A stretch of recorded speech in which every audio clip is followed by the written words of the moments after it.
Hello Internet, Dave here. This is my next video on Zen, and it is regarding role models or teachers, or maybe even people that you look up to.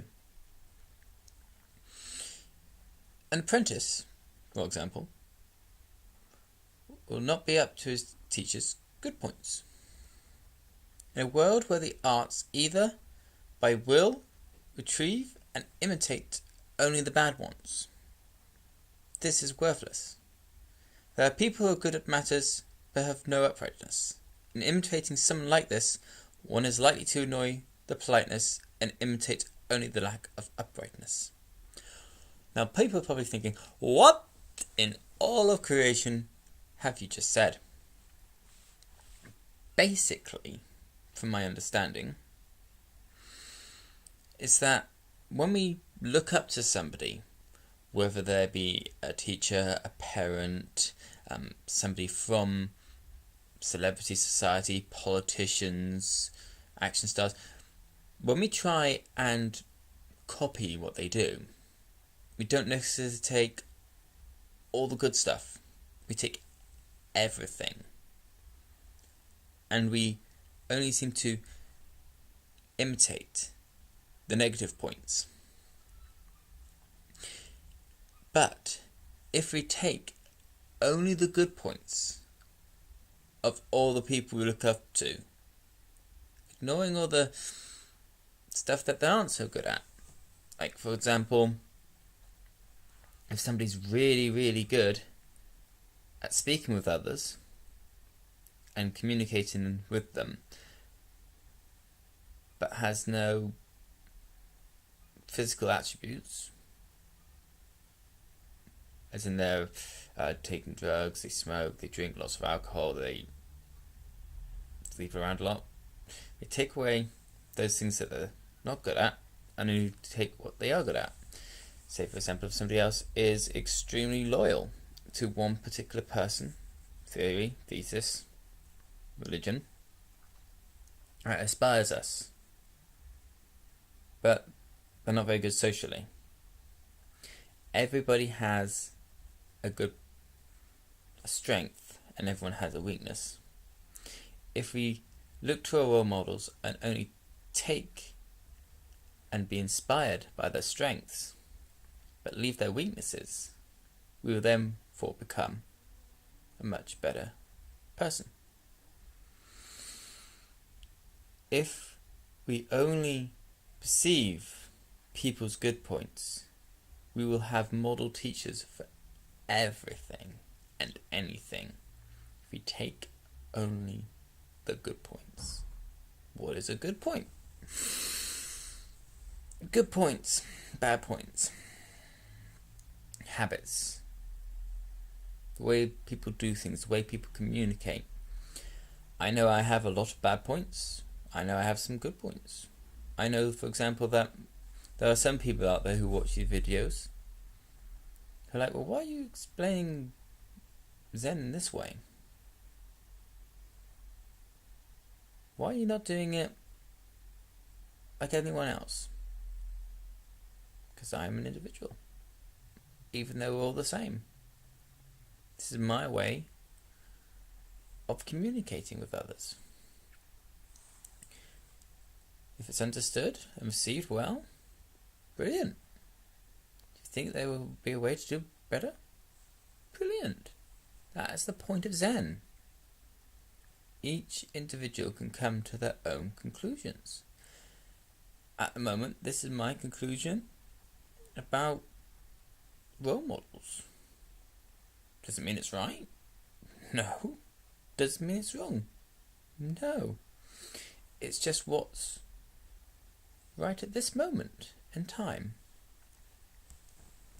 I'd also like to put this to you about truth.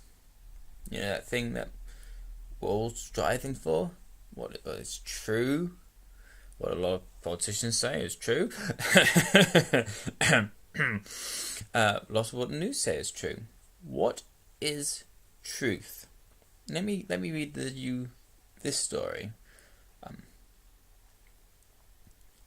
Now, in this story, it refers to a master. A master being a person of, someone who's really, really good at Zen, and his teacher and his pupil. Okay? One day, a pupil asked his master, "What is truth?" And the master said, "Come with me." The master took his pupil up on a mountain overlooking a city. This was a vast city with lots of buildings, lots of people scurrying around every day, lots of shops open, lots of vehicles passing by, lots of hustle and bustle, lots of noise and activity. And the master asked the student, "Is this a busy town or a quiet town?" And the student said, it's a busy town. After that, they just sat there, watching the city, watching the town. Later on, the shops began to close and there wasn't so many people running around, one or two. There was hardly any traffic. And then the master asked the pupil, "Is this a busy town or is it a quiet town?" And the student said, "Well, it's a quiet town." The master then goes, "So it is both a busy town. So the truth is, is the truth it's a busy town, or is it a quiet town, or is it the fact that we're having this conversation?"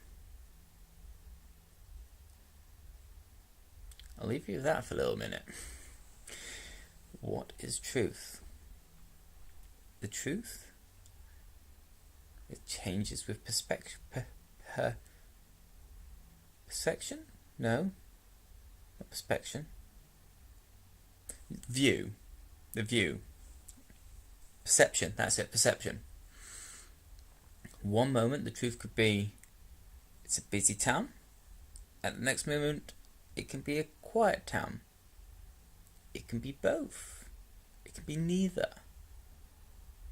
Points of view, perceptions, the way that things are told to us, the way that things are explained to us, that can change our perception of the truth. This is quite a big thing in Zen, and with some of the more deeper videos and the more darker stuff, lighter, in-depth stuff, it challenges our ideas a bit more. This becomes more and more apparent. There is even Zen in some Western philosophy, though we probably don't notice it. I'll give you 2 examples that I can think off the top of my head. A journey of 1,000 miles begins with a single step. Now everyone's probably heard that one. A journey of 1,000 miles begins with a single step. Ask yourselves and discuss in the comments, what is the journey? What does it actually mean, 1,000 miles with a single step? The next one I would like to give to you is a little snippet from a set of books written by an American author, Garth Nix. And it is simply this: does the walker choose the path, or the path choose the walker? Once again, please discuss in the comments below. This is Dave. Until next time, knowledge is power. We must use it wisely.